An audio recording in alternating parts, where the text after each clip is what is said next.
$14.6 billion in intended losses is something that every single person in America should be talking about right now. So the Justice Department, I'm not going to tell you how I really feel about them, but announced the results of its 2025 National Healthcare Fraud Takedown, which resulted in criminal charges against 324 defendants, including 96 doctors, nurse practitioners, pharmacists, and other licensed medical professionals as well. But get this, right? In 50 federal districts and 12 state attorney general's offices. But it gets crazy when you actually do a little bit of digging, and I'll tell you exactly why. The Justice Department has charged a Pakistani national who allegedly orchestrated a $650 million fraud scheme that primarily targeted an Arizona Medicaid program offering addiction treatment and other services for Native Americans. And court papers say that the defendant conspired with at least 41 addiction clinics to build the state for hundreds of millions of dollars for addiction services that were never even provided in the first place.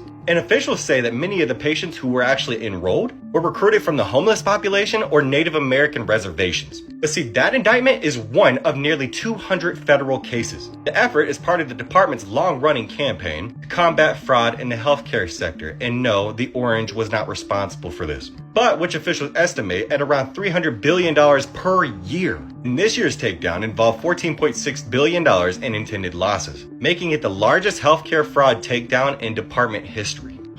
It really makes me wonder about Luigi Mangione.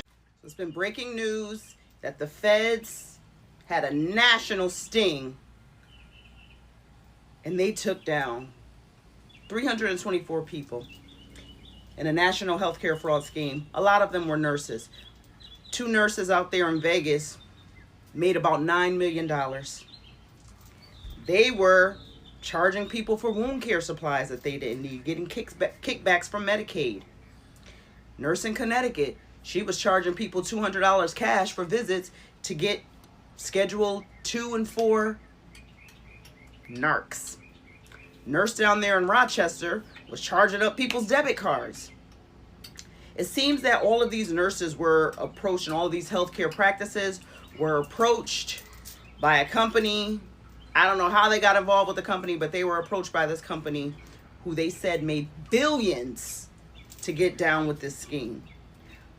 What possesses you as a nurse? And listen, let me tell you something.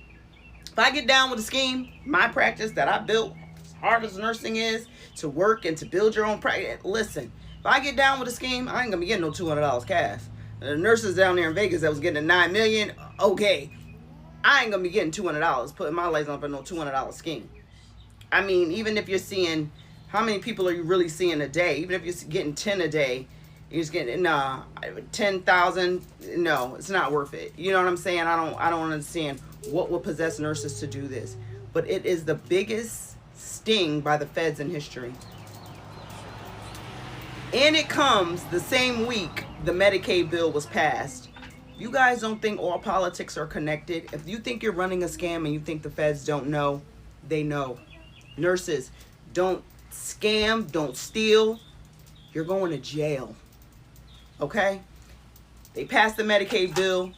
They arrest everybody for this sting. So they're essentially saying, we don't need all this Medicaid. Look at this. Most of this was fraud. Now y'all gonna go to jail for a long time for stealing from the government. Them federal judges are gonna put all them nurses in jail for a very long time.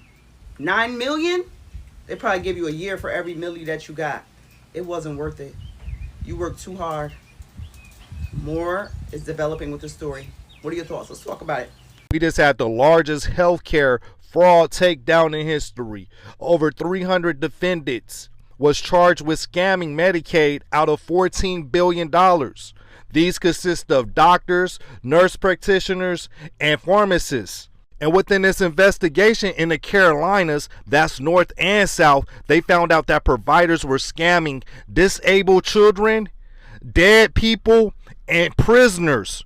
They were falsifying documents and charging them. These were nonverbal kids, autistic kids. These were people that were passed away, passed on, and people that were locked up. They were charging them for services that they didn't provide to them. A provider by the name of Dr. Donald Sanders scammed Medicaid, Carolina Medicaid, out of $20 million. And then you had another provider that was pretending to be a provider. Crystal Jackson. She held herself out as a licensed healthcare provider, and she wasn't. And she was the one that was scamming dead people and people that was already locked up, prisoners, for $2 million. So that's just a small portion of this larger healthcare fraud scheme. Good morning, everyone. My name is Matthew Gagliotti, and I'm the head of the Justice Department's Criminal Division. Thank you all for joining us today as we announce the largest coordinated healthcare fraud takedown in the history of the Department of Justice. Today marks a decisive moment in our fight to protect American taxpayers from fraudsters and to defend the integrity of America's healthcare system. We are announcing today charges against 324 defendants for their alleged participation in healthcare fraud schemes involving approximately $14.6 billion in false claims submitted to Medicare, Medicaid, and other healthcare programs. I want to talk to you today about two scary topics for the spooky season: United Healthcare and Project 2025.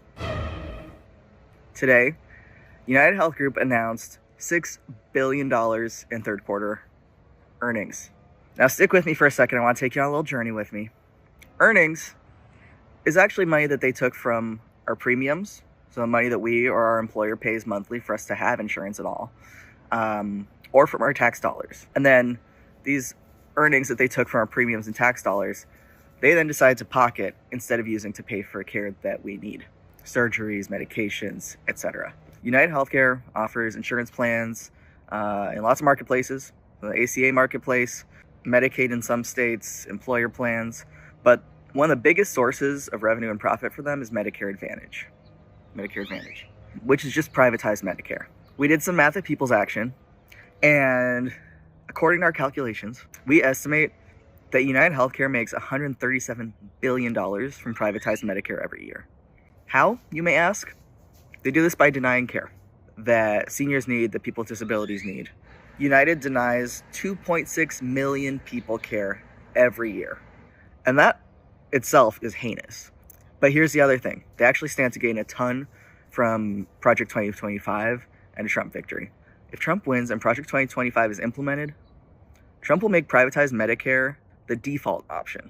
If Trump privatizes the whole Medicare system, United would double their take for Medicare Advantage to $274 billion per year. They'd also likely double their denials with Medicare Advantage from 2.6 million people per year to an estimated 5.2 million people getting denied. That's twice as many of our most vulnerable community members being forced to go without the treatments they need: medications, surgeries, doctor's appointments, other procedures, etc. And these are things that they need to live dignified lives, sometimes to live, period. And for what? So the CEO of United Health Group, Sir Andrew Whitty, can buy another $8 million mansion? That ain't right. I know you know how Project 2025 plans to implement a national abortion ban. Finally, a lot is being said and shared about this particular goal of another conservative presidency. But I don't know if enough people are aware that Project 2025 will completely overhaul the entire American healthcare system in a way that drastically hurts working and middle-class families. Medicaid is a cornerstone of the American healthcare system, providing healthcare coverage to nearly 1 in 5 Americans, including low-income individuals and families, children, pregnant women, elderly adults, and people with disabilities. Project 2025, under another conservative president, would immediately cut Medicaid funding and make it harder for people to get access to this program. And they would do this by imposing targeted time limits or lifetime caps on the benefits that come with Medicaid. This would mean that once a person has been on Medicaid for a set amount of time, they could lose eligibility for coverage regardless of their financial or health situation. Project 2025 doesn't end there. It also calls for rollbacks to the Affordable Care Act, or the ACA, which would make it more expensive and more difficult for people to use the benefits of this life-saving program. Currently, more than 40 million Americans are covered under the ACA. 40 million Americans are at risk of losing healthcare coverage. Another conservative president takes office. America under Project 2025 will be a nation where healthcare will be out of reach for millions of people, where prescription drug prices soar while essential programs like Medicare and Medicaid are gutted, where politicians, not doctors, are making critical decisions about your body, your life, and your healthcare. This isn't an America that any of us want to live in.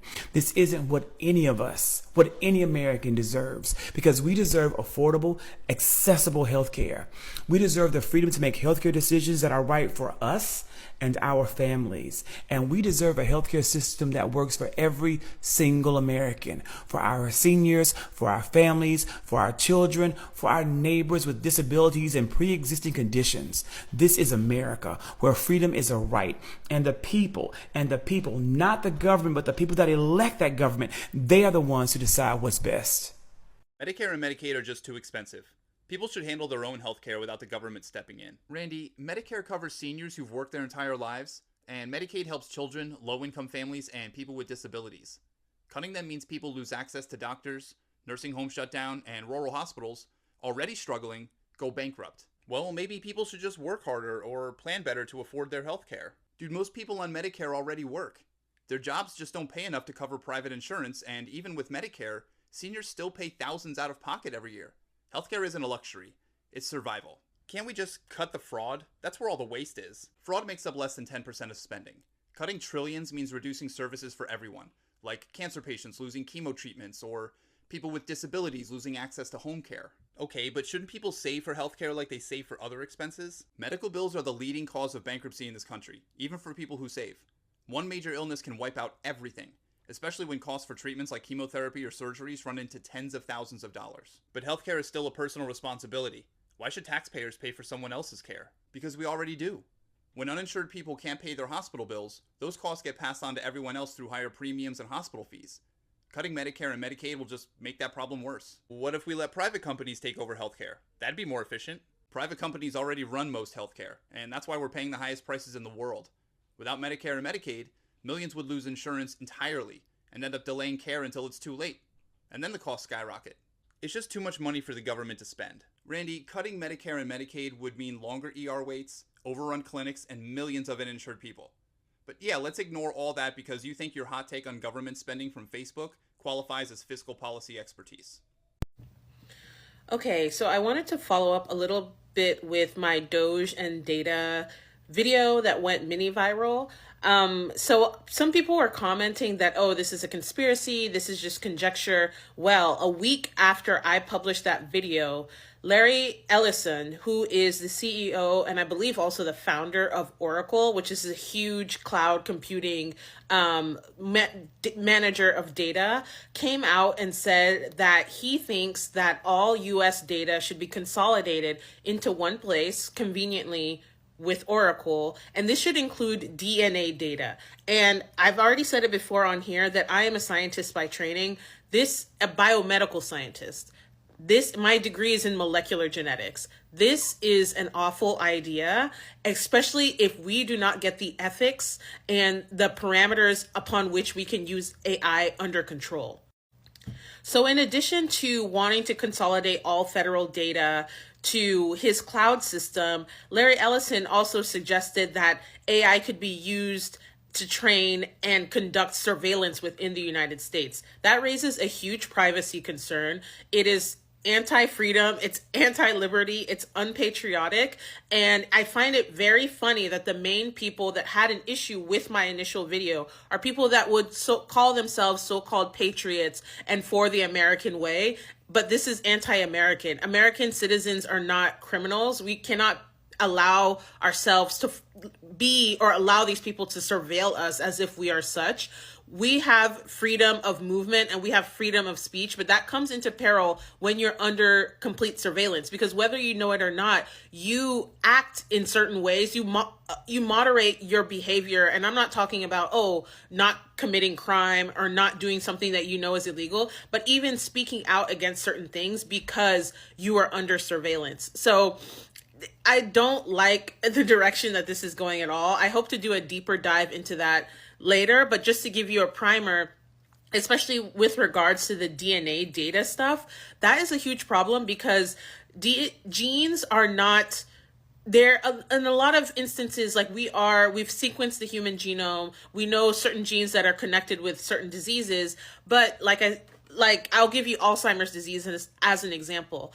The number one genetic risk factor for Alzheimer's disease is an ApoE4 allele. So having that particular allele at the gene locus for ApoE, right? So, but the thing is, like, most people that get Alzheimer's disease are not ApoE4 positive, let's say. So even though like that's a large genetic risk factor, that does not equate to actually getting disease in a lot of instances, because a lot of people just don't have it, right?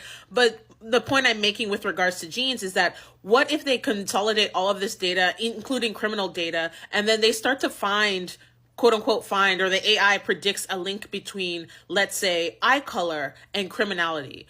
What does the government do with that information? Does the government just say, oh, well, there's this causal link and that's the end of it? Or would the government say, okay, people that, let's say, have gray eyes, they are at a slightly increased risk of committing larceny. Therefore, we need to be mindful and watchful of people with gray eyes. That is not the type of state you want to be in, because it's like, just the fact of having gray eyes in this instance is not a crime. It is a happenstance. And even if there is some type of link, people have their own individual motivations, and it doesn't mean that they are going to go on to commit crime. I think you can see where this is going with regards to crime and, let's say, skin color, eye color, hair texture, or other physical traits. It kind of leads to a slippery slope of eugenics. And people think that, oh, this is conspiratorial or this is some type of science fiction nonsense. It really isn't, because we have people that are on the far right that do believe in these things, that do believe, oh, your genes are your destiny. They believe in biodeterminism, whereby whatever is in your genetic code is a direct readout of how you're going to behave as a human being. But we know that nurture and your environment and other conditions have a big role in how people express their genes and their behavior ultimately. So this, I would suggest everyone read up on this. It's Larry Ellison, the founder and CEO of Oracle. He has suggested this. I already have come to my conclusion that I believe that Elon is training XAI with government data sets. And that's another thing. A lot of people were saying, oh, well, the government already has all of this information. They already have all this information, even through PayPal and everything. That wasn't the point. The point was that it's all consolidated and it can be de-anonymized to, blackmail people or come up with be commercialized in some way that is against the American citizen. Also, this is a big thing that has been coming up in the AI world and the machine learning world, is that they're running out of data sets upon which to train these machine learning algorithms. Like, they've mined a lot of protein data sets, genomic data sets to kind of learn let's say the molecular grammar behind DNA synthesis or how human genes came to be. But in other applications, they're running out of this data. The US has the biggest database of a modern society that is accessible to these people in the United States. And it's very important that we get control of it. We hammer out the ethics concerns around it, impose some limitations on it so it doesn't get out of control or get into the wrong hands. So that is just my quib for this morning. I wanted to send it straight out before I continued on with the rest of my day. I hope the rest of you have a wonderful day. Bye-bye. Now, back to our regularly scheduled program. People have made the mistake over and over again, and they can continue to make it. $14.6 billion in false claims. Please go and watch the original post. That's how much money Russia stole from America on false medical claims. This is why we can't get any Medicaid. These are reasons why mental health is going down the pipe. There is no government funding. Now where's all that money going to go? Are they going to put it back into the healthcare system and bring back some healthcare and mental health for the poor and the homeless? What are your thoughts? We are announcing today charges against 324 defendants for their alleged participation in healthcare fraud schemes involving approximately $14.6 billion in false claims submitted to Medicare, Medicaid, and other healthcare programs. We've identified and charged defendants operating from Russia, Eastern Europe, Pakistan, and other foreign countries. These individuals have infiltrated our healthcare system to steal American taxpayer dollars. The largest coordinated healthcare fraud takedown in the history of the Department of Justice. These criminals didn't just steal someone else's money.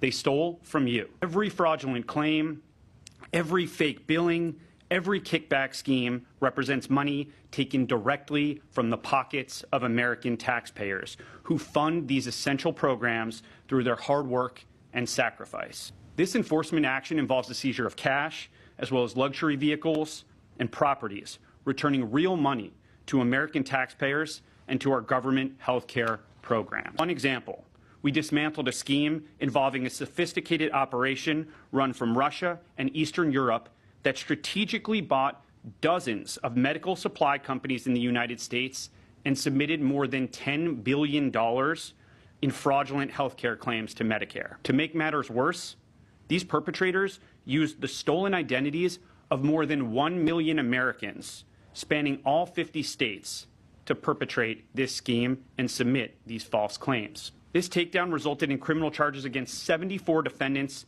including medical professionals who fueled America's deadly opioid crisis for personal profit. This is the biggest scam that everybody knew was happening. We just didn't realize how far it went. 324 people indicted, $14.6 billion stolen from Medicaid. And deep down, you knew it. This is the biggest healthcare fraud takedown in U.S. history. The DOJ just busted doctors, nurses, pharmacists across 50 districts for fake genetic testing, phony addiction treatment, and bogus medical equipment. Why? When people actually need that stuff. They scammed the system, preyed on the elderly, the homeless, even Native Americans, and made millions while real patients went bankrupt. $245 million in cash was seized, crypto, luxury cars. And let's be honest, we felt it. Every denied claim, every $1,200 mystery charge. This wasn't sloppy billing. This was a criminal enterprise in lab coats. What is a fitting punishment for people who were in charge of your health, but instead were denying you care and robbing you blind? The Department of Justice unveiled their largest healthcare fraud takedown in U.S. history today, June 30th. In a crackdown on medical malfeasance, the Justice Department announced that the results of its 2025 National Healthcare Fraud Takedown led to the criminal charges against 324 defendants, including 96 doctors, nurses, and pharmacists. This takedown spans 50 federal districts and 12 state attorney general's offices, targeting schemes that collectively totaled over $14.6 billion in intended losses if they were not stopped. The actual loss was $2.9 billion. This includes overcharging the most vulnerable people in our society for medical services, including the elderly population. Authorities have seized over $240 million in cash, luxury vehicles, cryptocurrency, and other assets, demonstrating the immense return on investment from these enforcement efforts.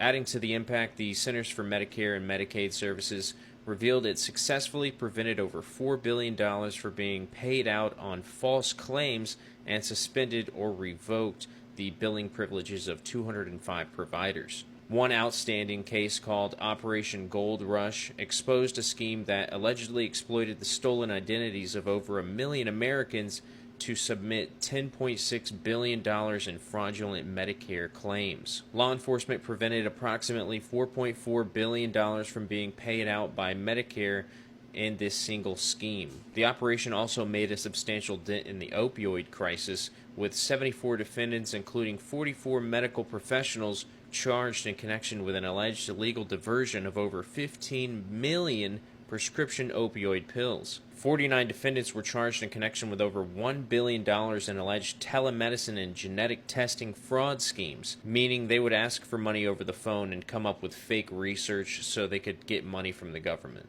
Looking ahead, the Justice Department, in collaboration with the HHS, OIG, and the FBI, is establishing a healthcare fraud data fusion center. This initiative will harness cloud computing, artificial intelligence, and advanced analytics to proactively identify and combat new and evolving healthcare fraud schemes, ensuring a continuous and powerful defense against those who seek to exploit the system. This historic takedown serves as a clear warning. The fight against healthcare fraud is escalating, with law enforcement employing every tool to protect patients and taxpayers from criminal exploitation.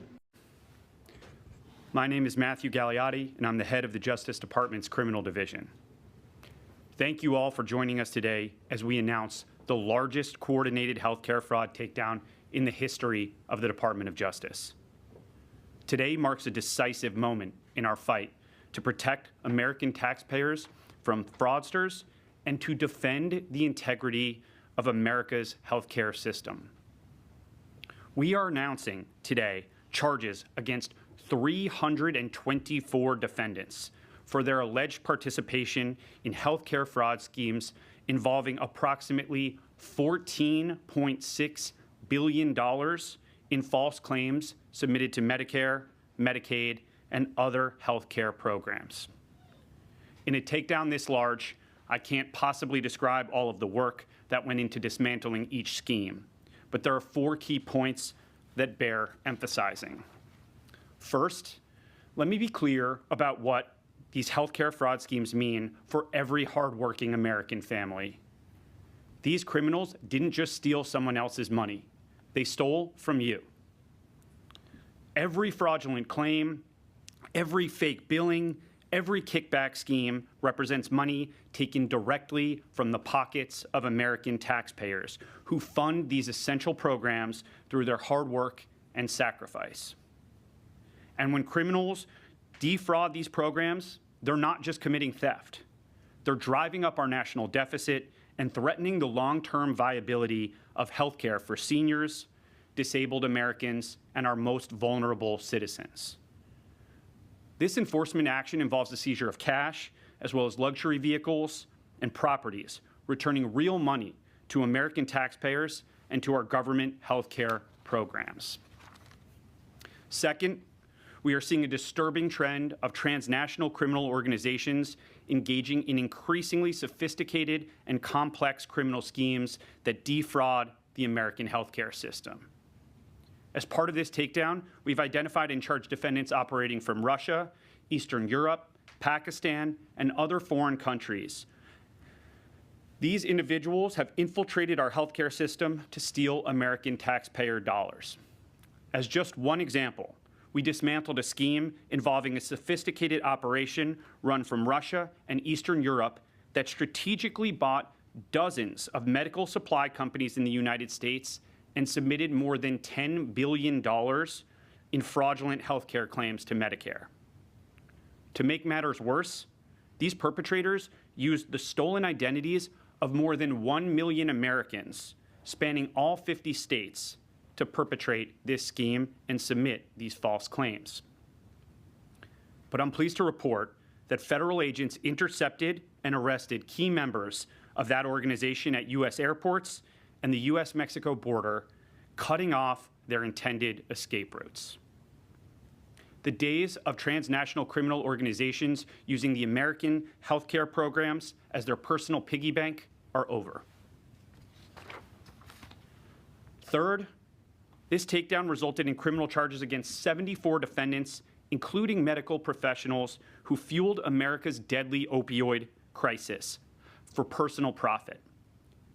These are not isolated instances of poor judgment. These are calculated schemes designed to exploit Americans struggling with addiction while enriching the very people who were duty-bound to help them heal. We charged pill mill operators who prescribed unnecessary opioids.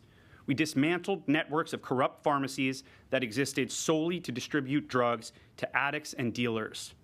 feeding the addiction crisis that has devastated so many American communities. This is not healthcare. It is a staggering breach of trust. And under my leadership, the criminal division will prosecute these criminals as aggressively as we would any drug dealer, because that's exactly what they are. Fourth, many of the defendants charged as part of this takedown specifically targeted our most vulnerable citizens, elderly Americans in nursing homes, individuals with disabilities, those battling serious illnesses, and more. For example, our prosecutors charged 7 defendants, including 5 medical professionals, in connection with approximately $1 billion in fraudulent claims to Medicare and other healthcare benefit programs for performing medically unnecessary skin grafts on dying patients as they were seeking to spend their final days with dignity and peace. That conduct is exactly as callous and disturbing as it sounds. Patients and their families trusted these providers with their lives. Instead of receiving care, they became victims of elaborate criminal schemes. Today's takedown marks a historic day. In addition to the tireless work of our Fraud Section's Healthcare Fraud Unit, this extraordinary effort would not have been possible without the law enforcement agencies with me here today. Health and Human Services, Centers for Medicare and Medicaid Services, the Federal Bureau of Investigation, and the Drug Enforcement Administration. And of course, countless partners across the federal, state, and local law enforcement community and dozens of United States attorneys' offices. Thank you to all who made today possible. Now, despite these historic achievements, we aren't resting on our laurels. We're making advancements to stay ahead of their criminals and their illicit schemes. That is why today I'm also announcing that we are working with our partners at FBI, HHS OIG, and other federal agencies to create a healthcare data fusion center to revolutionize how we detect, investigate, and prosecute healthcare fraud. These efforts will be led by the Criminal Division, specifically the Fraud Section's Healthcare Fraud Unit, and comprised of data specialists from the unit's data analytics team. The Fusion Center will break down information silos using coordinated data analysis to enable our investigative teams to quickly identify and dismantle emerging fraud schemes, preventing money from going out the door. Today's enforcement action represents the largest healthcare fraud takedown in American history. But it's not the end. It's the beginning of a new era of aggressive prosecution and data-driven prevention. Thank you. A major takedown by the Justice Department into a healthcare fraud and money laundering scheme. The investigation centers around a Russian criminal organization which was set up right here in Connecticut. Your reporter Dylan Furin joined us live to break down this investigation. According to the feds, this Russian crime group orchestrated a multi-billion-dollar scheme targeting, exploiting, and stealing from the Medicare program, using Connecticut patients' personal information to do it. Kevin Hans, a Czech citizen and member of the transnational criminal organization, purchased 3 companies, including Medical Home Care, which was in this building for years. The crime group purchased dozens of companies from prior legitimate owners that already had the ability to submit claims to Medicare. The feds allege since the group purchased the company, it had access to patient and billing info, then made fraudulent claims to Medicare for medical equipment, receiving millions of dollars. Allegedly misappropriating the identities of thousands of Americans, including elderly and disabled, and stealing their personal identifying information. The Russian group was transferring money overseas to China and Malaysia. Law enforcement did seize $17 million in Operation Gold Rush, but there's no mention of any charges against Kevin Hans. The affidavit claims he left the country. Find him. That's messed. Let's talk about what the government may accuse you of: fraudulent billing and the submission of a false claim. There was a case I was brought in on that involved the Russian mafia. And what this Russian mafia did is they hired therapists to run, quote, their own practice. They got paid a salary, but then they, also had some minor ownership in the clinics. Well, what happened is when these therapists would go on vacation, they were still having the visits that were done by other therapists or assistants billed under their NPI number.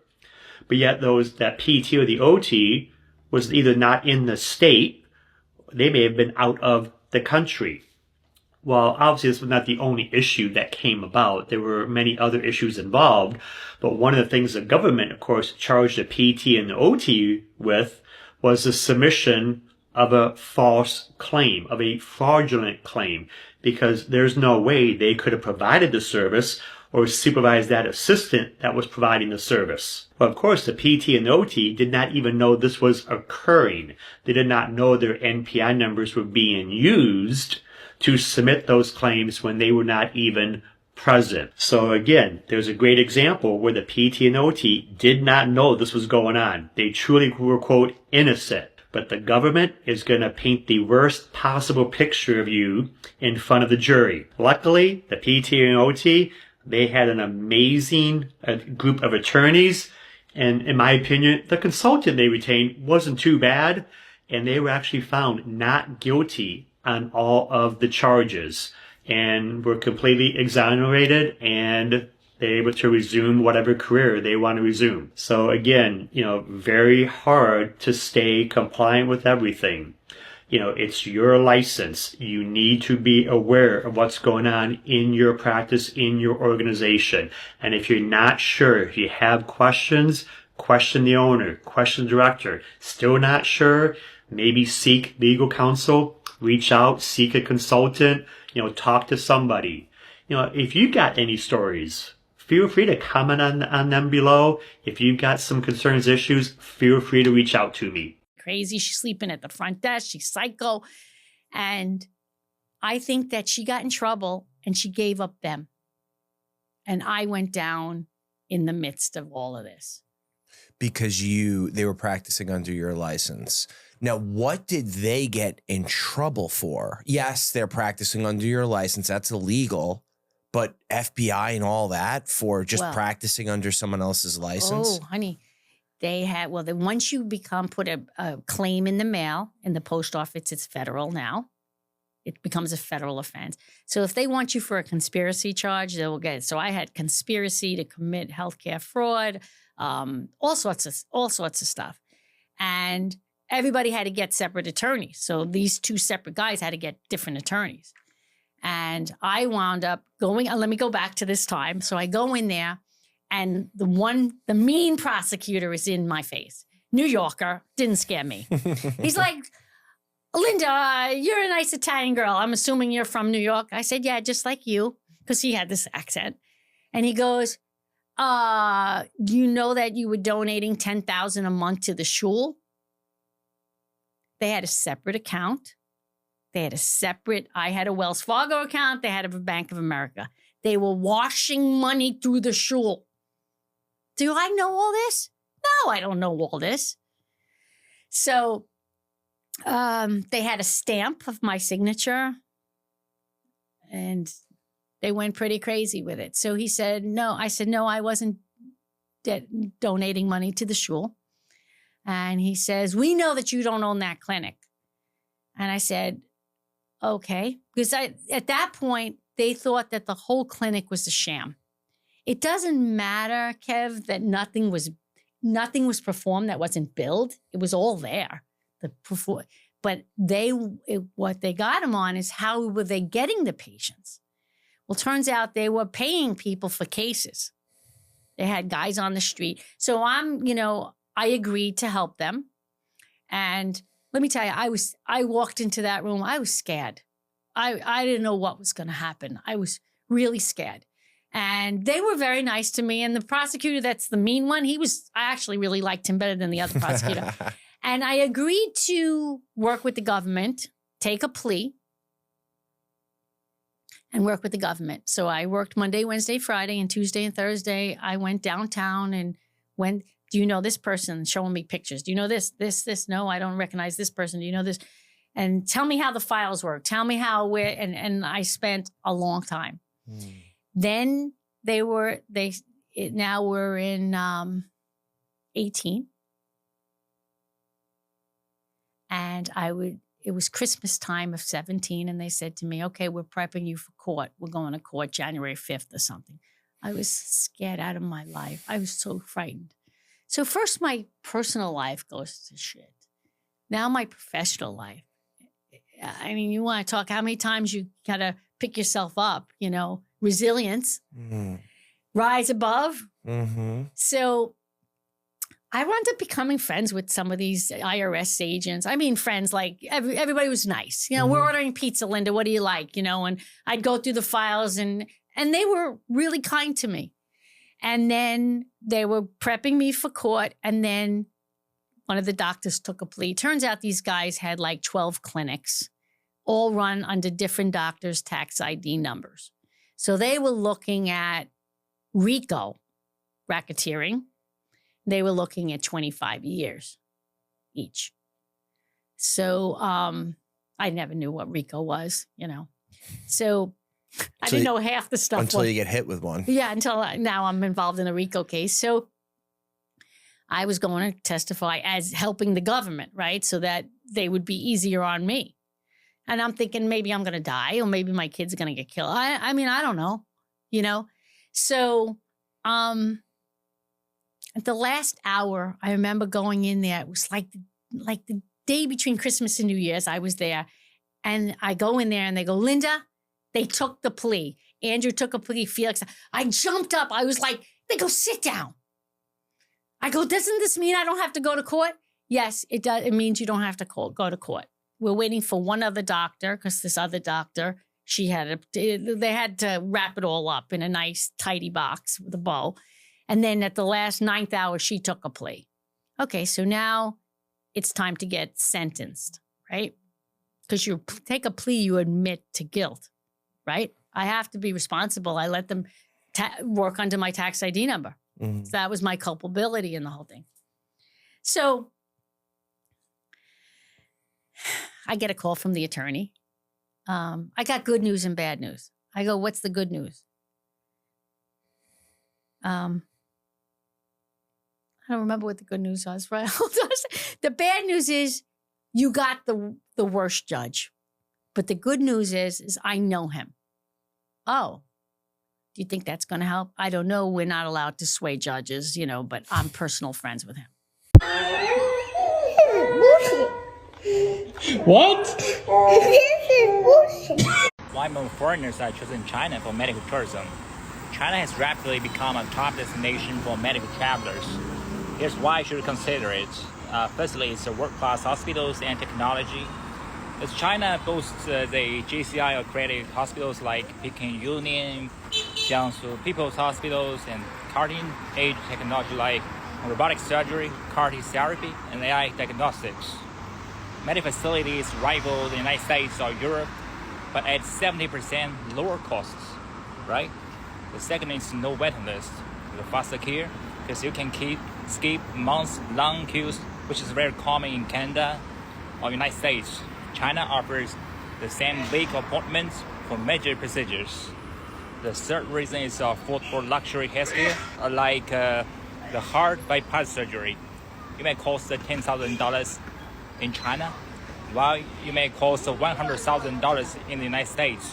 Or dental implants, as example, you may get 70% savings.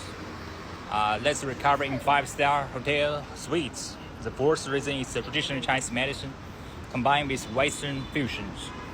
Acupuncture for pain relief, if you would like to choose herbal therapy alongside modern medicines. I just give you examples.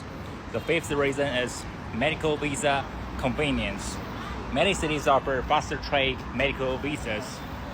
And we can also send you the invitation later for medical visa. The final reason is tourism combined with recovery package. Combined treatment with luxury recovery resource or cultural tours. Would you like to have a try? Whether it's a cosmetic surgery, oncology, IVF, or advanced diagnostics, China provides top-tier care without the Western price tag. So just directly message me for a free consultation. I will help you to find the best hospital for your needs and arrange translation and logistics. The most importantly, secure the exclusive discounts for international patients. So your healthcare journey in China starts here. Contact me today. Thank you. You guys, this is it. This app is the reason why Americans are going to gain consciousness. The actual citizens are telling them what their socialism looks like direct from the citizens. These conversations are happening right now. And listen, maybe me and you know this, but the average American doesn't really grasp their mind around these things. So there's conversations happening about how people in China are horrified that they had to pay for an ambulance. They're horrified at the prices people are paying for their healthcare. These conversations are happening. Hey, so thanks so much for this question, and there's probably 3 key differences between China and the United States medical system, and I'll cover all 3. So the first is going to be the transparent pricing. You can walk into the hospital and you can ask for a CT scan and they'll tell you exactly what it costs. A lot of times you even pay up front, so that way there's no bills coming to your house for medical. And the price is going to be about 10 times cheaper. So that's the first thing, is really just the transparent pricing. You can go in and say, hey, I want this done, or I need to have this check, and they'll tell you exactly what the price is going to be. And that's without insurance as a foreigner, still about 10 times cheaper than anything in the United States. The second thing would be the access to healthcare. So it's very quick and easy because of the large population, very quick to see a doctor. So if I wanted to go to a doctor right now, I can just take the subway about 7 stops down. So it's gonna take me about 30 minutes to get there. And then once I'm at the hospital, I just go there with my passport and I schedule the appointment. I'll be seen probably in the next 2 hours, and then they'll do all the testing the same day. So the access to quick quality healthcare is very different, and it's very helpful. The other thing is there's a ton of doctors here, high quality doctors. And the ones that come to America, I get it. They're trying to make more money. Of course, we pay our doctors a ton more than here in China because it's more of a scam to sell more medication than it is about healing people of their issues. So doctors that go to America, no issue with that. They make a ton more money, but that's why you see so many Chinese doctors in America. But a lot of them choose to stay here in China. It's where they grew up. It's the language they speak for all these reasons. So you have a ton of very qualified Chinese doctors. And then the third, I think, key difference about China and the United States as far as healthcare goes is the price. So I mentioned it before, but if you were to have a CT scan, it'd be the cheapest you could probably go to an independent place in America would be $3,000-ish. I would say $1,500 to $3,000. And that's with like probably a month wait, 2 weeks to a month wait at the least. And then here in China, that's gonna be about $400. So again, it's not even close as far as the price is concerned. So just the access, the price, and then the transparency of it all makes it so much different than the United States. And hopefully, guys, this was helpful and it shows you a side of China you wouldn't otherwise see or hear. Guys, I've had fever for 2 days and have to go to hospital today. Many of you asked me about the healthcare system in China, and I guess today I can be your tour guide. So here we can go to any big hospitals without reservation or clinic reference letter. To see a doctor, I only need to scan my medical QR code and pay a consultation fee of $1. My doctor suggested me to do a blood test. Altogether, 9 tests cost $36 before insurance and only $9 after insurance. Once the blood test was done, wait for half an hour, I could then get the test result from the printing machine. Luckily, it's not flu, so after getting some medicines, I can go home and rest. Yes, you're correct. You pay up front. But you know what's something interesting about the Chinese hospital or the healthcare system?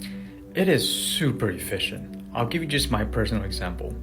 My mom lives in Canada and works in US. She commutes every day through the border. She got sick a while back. In Canada, it took, I don't know, like 6 months to get a specialist, and then another 6 months to get a test lab. And she couldn't wait because she was not feeling well. She ended up buying private care in US and then went through that process. It was a little bit faster, but expensive. But again, they couldn't really treat her, and they had like another backlog, like gotta wait for another, 4 months for this specialist, and then get this testing done, and then get this report, all of that.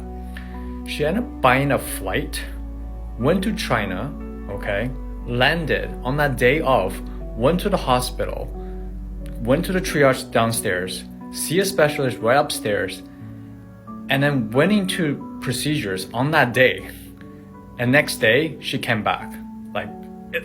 It's insane. Like, yes, it's pretty, like, you pay for it, but it's relatively much cheaper compared to, like, any Canadian, or you know how much Canadian costs. It's free, but it's you pay for it indirectly. In US, you know how much you had to pay for even private cares, right? Like it's very expensive. Now you know, it's the difference between the ability to serve and relative to your cost of living, essentially.